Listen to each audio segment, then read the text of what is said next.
السلام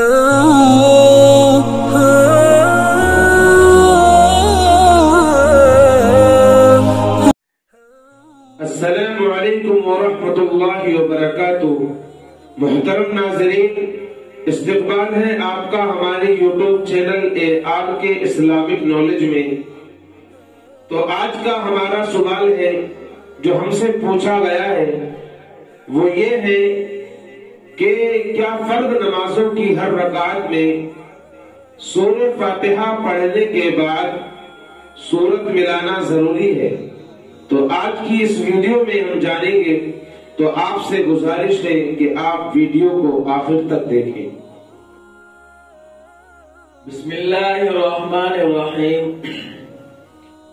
اس کا جواب یہ ہے کہ فرض نمازوں کی پہلی 2 رکعتوں میں سورہ فاتحہ کے بعد سورت پڑھنا واجب ہے، ضروری ہے، اور تیسری اور چوتھی رکعت میں سورہ فاتحہ کے بعد سورت پڑھنا ضروری نہیں۔ لیکن اگر کوئی شخص تیسری اور چوتھی رکعت میں بھی بھولے سے سورت پڑھ دیتا ہے تو پریشان ہونے کی ضرورت نہیں ہے، اس کی نماز ہو جائے گی اور سجدہ سہو کرنے کی بھی ضرورت نہیں۔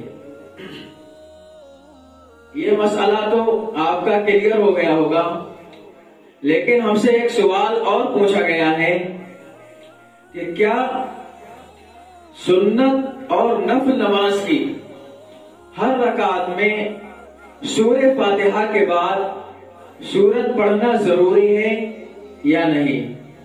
اس مسئلے کو ابھی ہم کلیئر کرنے جا رہے ہیں، تو اس کا جواب ہمارے عبدالرحیم بھائی دیں گے، آپ بغور سنیں۔ تو ناظرین، اس کا جواب یہ ہے کہ سنتیں ہوں یا نفل نماز ہو، ان میں ہم سورہ فاتحہ پڑھنے کے بعد سورت پڑھنا ہمارے لیے ضروری ہے، لازم ہے، واجب ہے، چاہے وہ سنت مؤکدہ ہو یا غیر مؤکدہ ہو۔ سنت مؤکدہ کیا ہے؟ سنت مؤکدہ یعنی کہ فجر کی نماز سے پہلے کی 2 سنتیں جو سنت مؤکدہ ہیں، اور ظہر کی نماز سے پہلے کی 4 سنتیں، ظہر کے نماز کے بعد کی 2 سنتیں، اسی طریقے سے مغرب کی نماز کے بعد کی 2 سنتیں، اسی طریقے سے عشاء کے نماز کے بعد کی 2 سنتیں، اور وتر تو واجب ہے ہی۔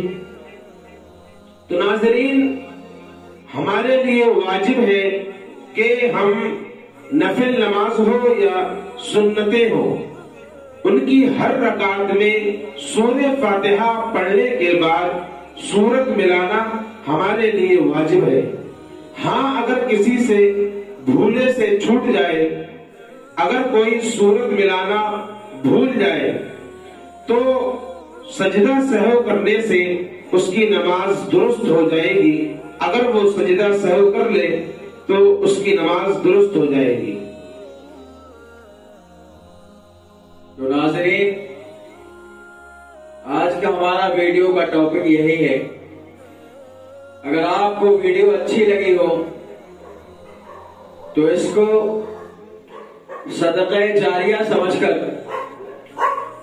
دوسرے لوگوں تک ضرور پہنچائیں، تاکہ ان کو بھی ان باتوں کا علم ہو جائے، اور اگر آپ کے ذریعے ان باتوں کا کسی کو علم ہوتا ہے تو یقیناً آپ کو بھی اس کا ثواب ضرور ملے گا۔ اور اسی طرح کی ویڈیوز دیکھنے کے لیے ہمارے چینل کو سبسکرائب کریں اور اس کو شیئر لازمی کریں۔ السلام علیکم۔